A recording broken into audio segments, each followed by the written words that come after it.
పశు సంపదే ప్రధాన ఆదాయ మార్గంగా ఎంచుకొని పశు పోషణ చేపడుతున్నారు. ముఖ్యంగా సన్నజీవాల పెంపకం చేపట్టి చాలామంది వాటి మీద ఆధారపడి జీవనం సాగిస్తున్నారు. ఈ నేపథ్యంలో సన్నజీవాలలో ముఖ్యంగా గొర్రెలు, మేకల్లో ఏ రకాల సీజనల్ వ్యాధులు వచ్చేదానికి అవకాశం ఉంది? సీజనల్ వ్యాధులు వచ్చినప్పుడు ఎలాంటి జాగ్రత్తలు తీసుకోవాలి? వ్యాధులు ప్రబలకుండా, వ్యాధులు రాకుండా ఉండాలి అంటే ముందస్తుగా ఎటువంటి జాగ్రత్తలు తీసుకోవాలి? ఇత్యాది అంశాల గురించి తెలియజేయడానికి ఒంగోలు బహుళార్థ పశు వైద్యశాల పశు వైద్యులు డాక్టర్ బి వెంకట్రావు గారు మన ముందున్నారు. వారి ద్వారా పశు పోషకులకు సన్నజీవాల్లో వచ్చేటువంటి సీజనల్ వ్యాధుల గురించి సమగ్రంగా తెలుసుకుందాం. నమస్కారం సార్. నమస్కారం సార్, మరి ఇటీవల కాలంలో సన్నజీవాల పెంపకం చాలా వరకు కూడా ఆదాయ మార్గంగా పశు పోషకులకు కనిపిస్తుంది. వాటి మీద ఆధారపడి జీవనం సాగిస్తున్నారు. మరి ఈ సన్నజీవాల్లో ఉన్న పలంగా కొన్ని జీవాలు చనిపోవడం జరుగుతుంది. దీంతో కొంత నష్టం జరిగే అవకాశం లేకపోలేదు. ఇలాంటి సందర్భాల్లో సన్నజీవాల్లో ఏ రకాల సీజనల్ వ్యాధులు వచ్చేదానికి అవకాశం ఉంది? ముఖ్యంగా వ్యాధులు రాకుండా ఉండాలి అంటే ఎలాంటి టీకాలు వేయించుకోవాలి? వ్యాధులు వస్తే ఎలాంటి జాగ్రత్తలు తీసుకొని చికిత్సా విధానాన్ని అనుసరించాలంటారు? గొర్రెల్లో సాధారణంగా ముఖ్యంగా బ్యాక్టీరియల్ డిసీజెస్ అని ఉంటాయి, వైరల్ డిసీజ్ అని ఉంటాయి, తర్వాత అంతర్పరాణజీవుల్లో కలిగే వ్యాధులు కొన్ని ఉంటాయి, దాంతోపాటు ఇతర వ్యాధులు కొన్ని ఉంటాయి. ముఖ్యంగా బ్యాక్టీరియల్ డిసీజ్ తీసుకుంటే వాటిలో చిటుకు రోగం అని, కాలిపుండు రోగం అని, దొమ్మ రోగం అని, పొదుగువాపు రోగం అని ఇలా ఉంటాయి. అదేవిధంగా వైరస్ సంబంధించి తీసుకుంటే గాలికుంటి వ్యాధని, నీలినాలుక వ్యాధని, బొబ్బ రోగం అని, పీపీఆర్ వ్యాధని ఇలా ఉంటాయి. అదేవిధంగా అంతరపరాణజీవుల వ్యాధులు అంటే వాటిలో కార్జపు జలగ వ్యాధని, దవడ కింద వాపని, బద్దెపురుగు వ్యాధని, కాక్సిడియోసిస్ అని ఇట్లా కొన్ని రకాలు ఉంటాయి. ఇతర వ్యాధులు అంటే జనరల్గా గొర్రెల్లో వేసకపోవటం అని, కడుపుబ్బరం చనిపోవటం, లేకపోతే మేంజ్ ఇలాంటి గజ్జి అంటే ఆ వ్యాధులు వచ్చే అవకాశం ఉంటాయి అన్నమాట. అయితే గొర్రెల్లో వచ్చేటువంటి సాధారణ వ్యాధుల్ని మనం ముందుగా అరికట్టాలంటే చికిత్స కంటే నివారణ మేలున్నట్టుగా సీజనల్గా వచ్చే వ్యాధులకు సంబంధించి ముందస్తుగానే గొర్రె పెంపకందారుడు వాటి జీవాలకు టీకాలు వేసుకుంటే ఆ రోగాలు రాకుండా చేసుకోవచ్చు అనమాట. ఉదాహరణ చెప్పుకుంటే మనం జనవరి, ఫిబ్రవరి మాసాల్లో ఈ నాసు రోగం అంటాం, పీపీఆర్ వ్యాధి అనేది, దానికి సంబంధించి టీకాలు ముందుగా వేయించుకోవాల్సి ఉంటుందన్నమాట. అది ప్రభుత్వం వారు ప్రతి ఏటా కూడా వాళ్ళకి ఫ్రీగానే చేయిస్తారు. అంతేకాకుండా తర్వాత ఈ ఏప్రిల్ మాసానికి వస్తే మనకు బొబ్బ వ్యాధి అనేది ఎక్కువ కనిపిస్తూ ఉంటుంది. దానికి కూడా మనం ముందస్తు టీకాలు గవర్నమెంట్ చేస్తారు. తర్వాత మే నెలలో చూసుకుంటే చిటుకు రోగం సంబంధించి టీకాలు వేస్తారనమాట. ప్రజెంట్ ఈ వర్షాకాలంలో జనరల్ ఎక్కువగా నోటు సొంగ వ్యాధి అంటాము, మనం దాన్ని బ్లూటంగ్ డిసీజ్ అంటాం, నీలి నాలుక వ్యాధి అంటాం అన్నమాట. అది ఎక్కువగా ప్రబలే అవకాశం ఉంటుంది. దీనికి కూడా మనం టీకాలు ఫ్రీగా చేస్తాం. అయితే ఇక్కడ ఈ ప్రజెంట్ ఈ సీజన్లో వచ్చే వ్యాధి నీలి నాలుక వ్యాధి కాబట్టి దీనికి సంబంధించి మనం తెలుసుకుంటే దీన్ని మూతి వాపు వ్యాధి అని కూడా అంటారు అన్నమాట. ఎందుకంటే మూతి చుట్టూ కూడా పుండ్లు రావటం, లోపల నోటి చిగురులో కూడా పుండ్లు రావడం జరుగుతూ ఉంటుంది. దానివల్ల దీనికి మూతి వాపు వ్యాధి అని కూడా అని పిలుస్తారనమాట. ఆ నాలుగు కూడా బ్లూ కనిపిస్తుంది కాబట్టి నీలి నాలుక వ్యాధి అని ఆ పేరు వచ్చింది అనమాట. ఈ వ్యాధి అసలు ఎలా వస్తుందంటే ఇది వైరస్ వల్ల కలిగే వ్యాధి అనమాట. వైరస్ ద్వారా వ్యాప్తి చెందుతుంది. ఒక గొర్రె నుంచి ఇంకో గొర్రెకి ఎలా వ్యాప్తి చెందుతుందంటే దోమకాటు వలన ఈ వైరస్ అనేది ట్రాన్స్ఫర్ అవుతుందన్నమాట. అయితే లక్షణాలు ఎలా ఉంటాయని చూసుకుంటే మనం మందలో 1-2 గొర్రెలకు ముందు జ్వరం ఎక్కువగా ఉంటుందన్నమాట. తర్వాత క్రమేణా జ్వరం అనేది ఎక్కువగా రోజు రోజుకి పెరుగుతూ కనీసంగా 105 to 106 టెంపరేచరు మెయింటైన్ అవుతూ ఉంటుంది. ఆ పెదాలన్నీ కూడా వాయటం, చిగుళ్ళు వాయటం, లోపలంతా కూడా చిగుళ్ళు ఎర్రబడిపోయి అంటే పుళ్ళు మాదిరిగా ఏర్పడతాయి అన్నమాట. తర్వాత ఆ వ్యాధి తీవ్రత అనేది రోజు రోజు పెరుగుతూ ఉంటుంది. తర్వాత అది కాళ్ళ వరకు కూడా వ్యాపిస్తుంది అనమాట. గిట్ల మధ్య భాగంలో కూడా ఎర్రగా పుళ్ళు పట్టడం, తద్వారా ఆ గొర్రెలు సరిగా మేత తీసుకోకపోవడం, ఏదైనా గొర్రెలు చూడిపోయి ఉంటే అవి వేసేసుకోవడం జరుగుతుంది అనమాట. కాబట్టి దీనికి ఆ సకాలంలో ముందస్తుగా టీకాలు చేయించుకోవడం ఒకటైతే, ఒకవేళ ఎవరైనా చేయించుకునే పక్షంలో వ్యాధి వచ్చినప్పుడు పశు వైద్యుని సంప్రదించినప్పుడు రెగ్యులర్గా ఒక 7 days వరకు ట్రీట్మెంటు చేయించుకుంటే మళ్ళీ తగ్గే అవకాశం ఉంటుందన్నమాట. అయితే ఇక్కడ వ్యాధిని ఎలా నివారించాలంటే మనం ముందుగా చెప్పుకున్నాము, సీజనల్గా వచ్చేయాలంటే టీకాలు వేసుకోవాలని. అదేవిధంగా వర్షాకాలంలో ఆ పశువుల పాక ఉంటుంది కదా, ఆ పరిసరాల్లో ఈగలు దోమలు లేకుండా చూసుకోవాలి. ఎందుకంటే ఈ వైరస్ అనేది దోమల ద్వారా వ్యాప్తి చెందుతుంది అనుకున్నాం కాబట్టి దోమలకు సంబంధించిన ఆ నివారణ ఏవైతే ఉన్నాయో మనం వేపాకు పొగ పెట్టుకోవడం కానివ్వండి, లేకపోతే అక్కడ ఆ కోష్టం అంతా కూడా ఉదయాన్నే శుభ్రంగా ఈ సైపర్మెథ్రిన్ లిక్విడ్ లాంటిది స్ప్రే చేసుకుంటే అక్కడ ఆ ఏరియాలో దోమలు వచ్చే అవకాశం లేకుండా ఉంటుంది.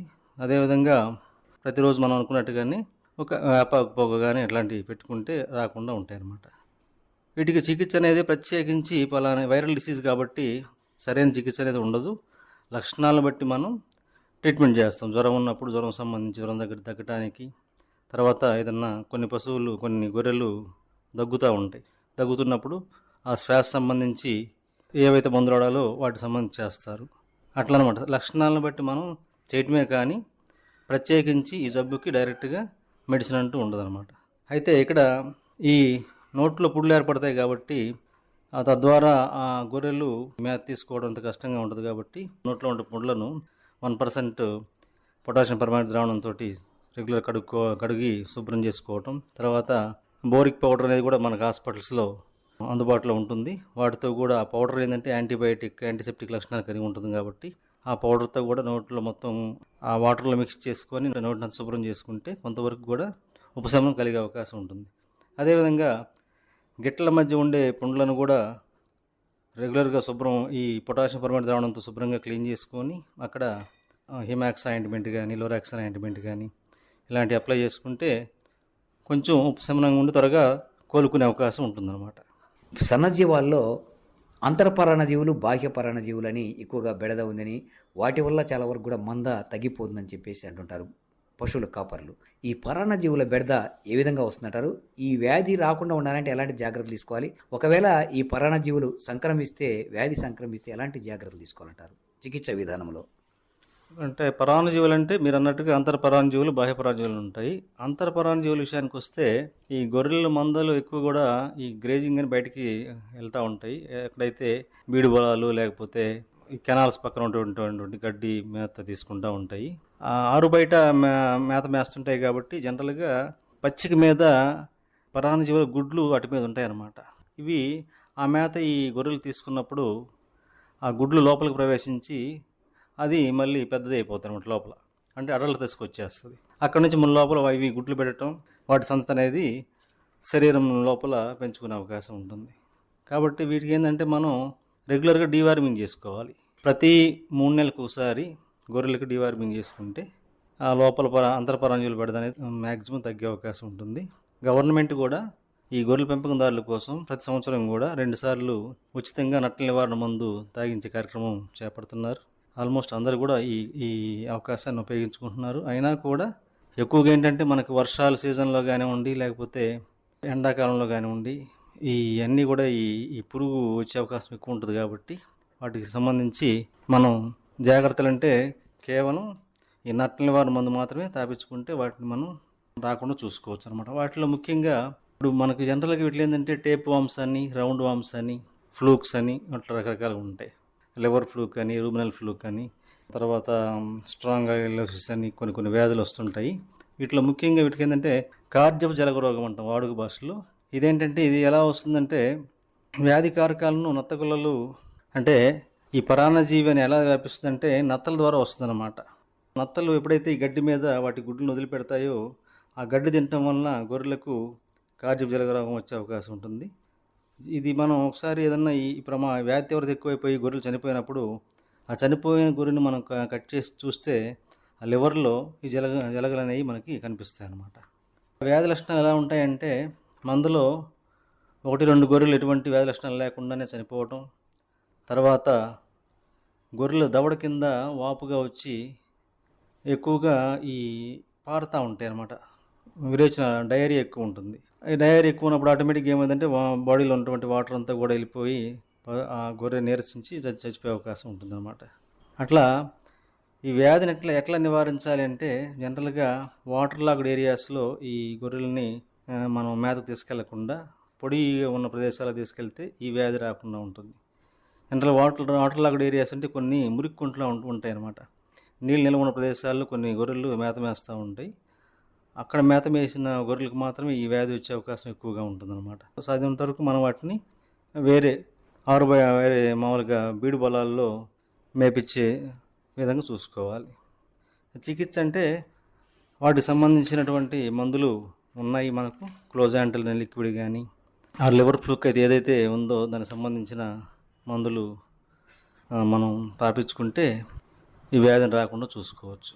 అదేవిధంగా పొట్ట జలగ రోగం అంటాం. ఇది ఈ జలగ అనేది ఏదైతే ఉందో అది పొట్ట భాగంలో ఎక్కువగా ఉండే అవకాశం, వాటి యొక్క ప్లేస్ అదనమాట. సీట్ ఆఫ్ ప్రిడిలేషన్ అంటాము. వాటిల్లో ఆ పొట్ట భాగంలో ఈ పొట్ట జలగ అనేది ఉండే అవకాశం ఉంటుంది. ఇది ఎలా వస్తుందంటే ఇది కూడా ఈ పొట్ట జలం వ్యాప్తి చేయడం కూడా ఈ నత్తగుళ్ళు అనేవి మాధ్యమిక పాత్ర వహిస్తాయి. వ్యాధి వచ్చే కాలం అయిన తర్వాత డిసెంబర్, జనవరి మరియు ఫిబ్రవరి మాసాల్లో గుట్టలు మరియు చెరువుల్లో నీరు తాగి చుట్టుపక్కల పచ్చి ఎక్కువగా పెరుగుతూ ఉంటుంది, నీరు చేరి. ఈ కాలంలో నత్తగుల్లలు ఎక్కువగా ఉండి వ్యాధి కారణాలను పచ్చి గడ్డి మీద వదిలేస్తుంటాయి అన్నమాట. ఈ గడ్డి తినటం వలన గొర్రెలకు వ్యాధి వచ్చే అవకాశం ఉంటుంది. జనరల్గా వీటిలో వ్యాధి లక్షణాలు ఎలా ఉంటాయంటే వ్యాధి సోకిన గొర్రెలు పలచగా విరోచనాలు ఎక్కువగా అవుతూ ఉంటాయి. తర్వాత వీటికి రక్తహీనత ఎక్కువగా ఏర్పడి కంప్లీట్గా పశువు గొర్రెలు అయితే నీరసించి బాగా ఒక వారం 10 రోజుల్లో చనిపోయే అవకాశం ఉంటుంది. వీటిల్లో కూడా మనకు ఈ పొట్ట జలగ రోగంలో కూడా మెడ కింద గొంతు కింద వాపు వచ్చే అవకాశం కనిపిస్తూ ఉంటుంది. అయితే ఈ వ్యాధిని కూడా మనం ఎలా నివారించాలంటే వ్యాధిగ్రస్త గొర్రెలను చికిత్స చేసిన యెడల చనిపోకుండా కాపాడుకోవచ్చు మనం. తర్వాత వ్యాధి లక్షణాలు గమనించిన వెంటనే మనం దగ్గరలో ఉన్నటువంటి పశు వైద్యం సంప్రదించి వాటి యొక్క చికిత్స కానివ్వండి, నివారణ చర్యలకు సంబంధించిన సలహాలు తీసుకోవటం మంచిది. వ్యాధి వచ్చే కాలంలో జనరల్గా చెరువు దగ్గరకు అంటే వాటర్ లాక్డ్ ఏరియాస్లో కాకుండా మనం ఇందాక చెప్పుకున్నట్టుగా అప్పుడు ప్రదేశాల్లో వీటిని మేపుకుంటే మంచిది. జనరల్గా ఈ గొర్రెల్లో అంతర్పరాన్న జీవులు అనేవి వాటిని ముందుగా మనం రెగ్యులర్గా ప్రతి 3 నెలలకు ఒకసారి మనం మందు పెట్టాలనుకుంటున్నాం కాబట్టి ఈ మందు పెట్టి తాపించే ముందుగానే ఒక వారం ముందుగానే మనం ఆ గొర్రెల్లో మందలో ఒక 5-6 గొర్రెలని విడిగా ఆ పేడ పెంటికలు తీసుకొని వాటిని దగ్గరలో ఉన్నటువంటి హాస్పిటల్కి తీసుకెళ్తే ఆ పేడ పరీక్ష చేసి వాటిలో ఉన్నటువంటి ఏమైతే ఎగ్స్ ఉన్నాయో వాటి ద్వారా పలాని అంతర్పరాన్న జీవులు వీటిల్లో ఉన్నాయని తెలుస్తుంది. కాబట్టి డంగ్ ఎగ్జామినేషన్ పేడ పరీక్ష ద్వారా మనం కరెక్ట్గా ఏ గొర్రెల్లో ఏ రకమైన పురుగు ఉందనేది తెలుస్తుంది. దాన్ని బట్టి మనం మందు దాపించుకోవడం కూడా వీలుగా ఉంటుంది. అట్లా కాకుండా చాలామంది ఈ పేడ పరీక్ష చేసే అలవాటు లేకుండా డైరెక్ట్గా ఈ మందుల షాపుల దగ్గరికి వెళ్ళి వాళ్ళ దగ్గర ఉన్నటువంటి వాళ్ళు ఇచ్చిన మందులు తీసుకొని ఆ గొర్రెల్లో ఉండే లోపల పురుగు ఒక రకం అయితే వీళ్ళు తాపించే మందు ఇంకో రకంగా ఉంటుంది. తద్వారా ఏంటంటే వ్యాధి నయం కాకపోగా ఈ గొర్రెలకు రెసిస్టెన్స్ వచ్చే అవకాశం ఉంది ఆ మందు పట్ల. కాబట్టి అట్లా కాకుండా రెగ్యులర్గా ఈ పేడ పరీక్ష చేసుకునే అలవాటు చేసుకొని ఉన్న ఆ పురుగుకు సంబంధించి మందు ఆడుకుంటే మనం వ్యాధులను నయం చేసుకోవచ్చు అనమాట. దాంతోపాటుగా బద్దె పురుగు అంటాం, ఇందాక మనం చెప్పుకున్న టేప్ వామ్స్ వీటి అంటాం. టేప్ వామ్స్ కూడా ఎక్కువగా ఉండి ఈ గొర్రెలు చనిపోతుంటాయి. కాబట్టి వీటిలో వ్యాధి లక్షణాలు ఎలా ఉంటాయంటే జనరల్గా గొర్రె పిల్లలు ఎక్కువ కనిపిస్తూ ఉంటాయి. పెద్దవాటిలో ఉన్నా కూడా గొర్రె పిల్లలు ఈ పెరుగుదల క్షీణించడం కానివ్వండి, మందలోని కొన్ని గొర్రె పిల్లలు వెంటనే చనిపోవడం జరుగుతూ ఉంటుంటుంది. కొన్ని సందర్భాల్లో ఎక్కువ మరణాలు కూడా పెరుగుతూ ఉంటాయి. అంటే దాంతోపాటుగా ఏదైతే గొర్రె పిల్లలు ఈ వ్యాధిని ఉన్నాయో వాటిలో విరోచనాలు ఎక్కువగా వచ్చే అవకాశం ఉంటుంది. కాబట్టి తద్వారా మనం వెంటనే గొర్రె పిల్లల్లో విరోచనాలు ఎక్కువగా ఉండి మరణాలు సంభవిస్తున్నప్పుడు ఈ వ్యాధి బద్దె పురుగు వ్యాధిగా ముందుగా మనం గమనించుకొని దానికి సంబంధించిన మందును డాక్టర్ గారి సలహా మేరకు వాడుకుంటే మంచిది. సార్, మరి నేటి లేగదూడలే రేపటి పాడి పశువులు అంటుంటారు. మరి నేటి చిన్న గొర్రె పిల్లలే రేపటి గొర్రెగా మారుతుంది, పొట్టేలుగా మారుతుంది. కాబట్టి ఈ గొర్రె పిల్లలు పుట్టిన వెంటనే మరణాలు ఎక్కువగా వచ్చేదానికి అవకాశం ఉంది. ఈ పిల్లల మరణాలు తగ్గించుకోవాలి అంటే ఎలాంటి జాగ్రత్తలు తీసుకోవాలంటారు? జనరల్గా గొర్రె పిల్లలే గొర్రె పెంపకందారునికి ఆస్తి కాబట్టి వాటి యొక్క పెంపకం కానివ్వండి, వాటి పెరుగుదల సంబంధించి మంచిగా జాగ్రత్తలు తీసుకోవడం కానివ్వండి, వాటి యొక్క పోషణలో సరైనటువంటి మెలకువలు తీసుకుంటే వాటిలో మరణాలు లేకుండా చూసుకోవచ్చు. జనరల్గా గొర్రె పిల్లల్లో ఎందుకు ఇలాంటి మరణాలు సంభవిస్తాయి అనేది మనం చూసుకుంటే వాటికి సరిపడా పాలు లేకపోవటం వలన ఉండేటువంటి ఆ పాకలో ఎక్కువగా గొర్రె పిల్లలు ఆ మట్టి నాగటం అలవాటు చేసుకుంటూ ఉంటాయి, నాగుతూ ఉంటాయి. దాంతోపాటు కొన్ని కొన్ని సందర్భాల్లో ఈ వర్షాకాలంలో చలిగాలులు ఎక్కువ ఉంటాయి. వర్షాలు వచ్చే ముందు కానివ్వండి, లేదా చలికాలం కానివ్వండి, ఆ చలిగాలులు వాటికి చిన్నపిల్లలు తట్టుకునే పరిస్థితిగా ఉండదు. కాబట్టి చలిగాలులు ఎక్కువ ఉండటం వల్ల కూడా అవి తట్టుకోలేక మరణం సంభవిస్తుంటాయి. అదేవిధంగా కొన్ని రకమైనటువంటి సూక్ష్మక్రిముల వ్యాధులు ఉంటాయి. సపోజ్ బ్యాక్టీరియల్ డిసీజ్ ద్వారా పారడం కానివ్వండి, లేకపోతే ఇప్పుడు ఈకోలై ఇన్ఫెక్షన్ అన్నప్పుడు వాటికి తెల్లగా పారుడు రావటం కానీ, లేకపోతే ఎక్కువగా విరోచనలు అవ్వటం వల్ల ఆటోమేటిక్గా ఈ గొర్రెపిల్లలు క్షీణించి చనిపోయే అవకాశం ఉంటుంది. దాంతోపాటుగా ఏలిపాములు, నట్ల నివారణ మందులు కూడా మనం సకాలంలో తాగించకపోవటం వల్ల కూడా వీటిలో మరణాలు సంభవిస్తుంటాయి. వీటిలో జనరల్గా ఏదన్నా గొర్రెపిల్లలు బాగులేకుండా ఉన్నాయని మనం ఎట్లా తెలుసుకోవచ్చు అంటే, ఆ గొర్రెపిల్లలు సరిగా పాలు తాగకపోవడం కానివ్వండి, రోజు రోజుకి క్షీణించిపోవడం కానివ్వండి, బరువు తగ్గటం కానివ్వండి, ఎటువంటి అంటే లక్షణాలు లేకుండా సడన్గా సాయంత్రం కొంచెం మెత్తబారి ఉదయానికల్లా చనిపోవడం ఇట్లా జరుగుతూ ఉంటాయి. ఇలాంటి లక్షణాలు మనం జనరల్గా రైతులు గమనిస్తూ ఉంటారు. వీటిని మనం అధిగమించాలి, నివారించాలంటే ఏం చేసుకోవాలంటే కొన్ని యాజమాన్య పద్ధతుల్లో కొన్ని రకాలైనటువంటి మెలకువలు పాటిస్తే వాటిని మనం చూసుకోవచ్చు. ఎప్పుడైతే ఈ గొర్రెపిల్లలు పుట్టినరోజు నుంచే వాటిని సపరేట్ చేసుకొని తల్లి దగ్గరే పిల్ల ఉండేది చూసుకొని రెగ్యులర్గా ఆ పాలు ఎక్కువగా పిల్ల తాగే విధంగా మనం చూసుకోగలగటం ఒకటి. మొదటి నుంచే ఫర్ ఎగ్జాంపుల్ 4-5 రోజుల వయసులోనే వాటికి యాంటీబయాటిక్ పౌడర్ ముందుగానే కొంచెం ఇచ్చినట్లయితే ఈ బ్యాక్టీరియా ద్వారా కానివ్వండి, ఇతరత్ర ఏదైనా సరే పరాన్నజీవుల ద్వారా కానివ్వండి, ఈ డయేరియా అనేది వచ్చే అవకాశం అనేది తగ్గుతుందన్నమాట. ముందుగానే మనం మందులు వాడుకోవాలి. దాంతోపాటుగా సకాలంలో ఒక వారానికల్లా నట్ల నివారణ మందు తాపించుకుంటే ముందుగానే ఈ గొర్రెపిల్లలు వచ్చేటువంటి ఈ రౌండ్ వామ్స్ ద్వారా కానివ్వండి, టేప్ వామ్స్ ద్వారా కానివ్వండి వచ్చేటువంటి ఈ చీడపారుడు కానివ్వండి, లేకపోతే రక్తహీనత కానీ, క్షీణించిపోవడం ఇలాంటి లేకుండా పిల్లలు బాగా పెరిగే అవకాశం ఉంటుంది. ఆ మేత తినేదానికి కూడా బాగానే ఉంటుంది. దాంతోపాటుగా వీటిని సీజనల్గా వచ్చేటువంటి వర్షాకాలంలో వాటిని మనం ముందస్తుగానే జాగ్రత్తలు తీసుకోవడం. పశువుల పాకలో సపరేట్గా చల్లటి గాలులు, వర్షాలు పడకుండా ఉండే ప్రదేశంలో లోపల జాగ్రత్తగా ఉంచుకుంటే చాలా వరకు అవి మామూలుగానే సేవ్ అవుతాయి ఇబ్బంది లేకుండా. దాంతోపాటుగా ఎప్పటికప్పుడు ఈ పిల్లలు పుట్టిన తర్వాత మొదటి నుంచే మనం వాటికి మినరల్స్, విటమిన్స్ ఉండేటువంటి కొన్ని ఫీడ్ సప్లిమెంట్స్ ఉంటాయి. అవి కూడా రెగ్యులర్గా వాటికి మనం డాక్టర్ గారి పర్యవేక్షణలో లేకపోతే డాక్టర్ గారి సలహా మేరకు మనం వాడుకుంటే వాటిల్లో పెరుగుదల కానివ్వండి, రెగ్యులర్గా ఆ బరువు పెరగటం కానివ్వండి, ఇవన్నీ కూడా బాగా అంటే ఏజ్ని బట్టి కరెక్ట్ వెయిట్ ఉండే విధంగా మనం చూసుకోవచ్చు. దాంతోపాటు వాటిలో మరణాలు లేకుండా చూసుకోవచ్చు. సపోజ్ ఏదన్నా కొన్ని ఇట్లా వ్యాధిగ్రస్తంగా పడిన వాటిని మనం ఏం చేసుకోవాలంటే ఆ వచ్చిన వ్యాధి లక్షణాలను బట్టి డాక్టర్ గారి దగ్గర మనం మందులు తీసుకొని పోయి చూపించి ఆ సలహా మేరకు మనం మందులు వాడుకుంటే యాంటీబయాటిక్ మందులు కానివ్వండి, లేదా నట్ల నివారణ మందులు కానివ్వండి, లేకపోతే ఇంకేదన్నా ఫీడ్ సప్లిమెంటేషన్ ఏదైనా అవసరమైతే వాడుకున్నా కానీ వాటిని మనం వ్యాధులను అధిగమించవచ్చు. రెగ్యులర్గా మనం తల్లి పాలు తాగించడం ఏమైందంటే వ్యాధి నిరోధక శక్తి అనేది పెరుగుతుంది. వ్యాధి నిరోధక శక్తి ఉంటే ఆటోమేటిక్గా పిల్లలు ఈ వ్యాధుల బారిన పడటం అనేది తగ్గుతుందన్నమాట.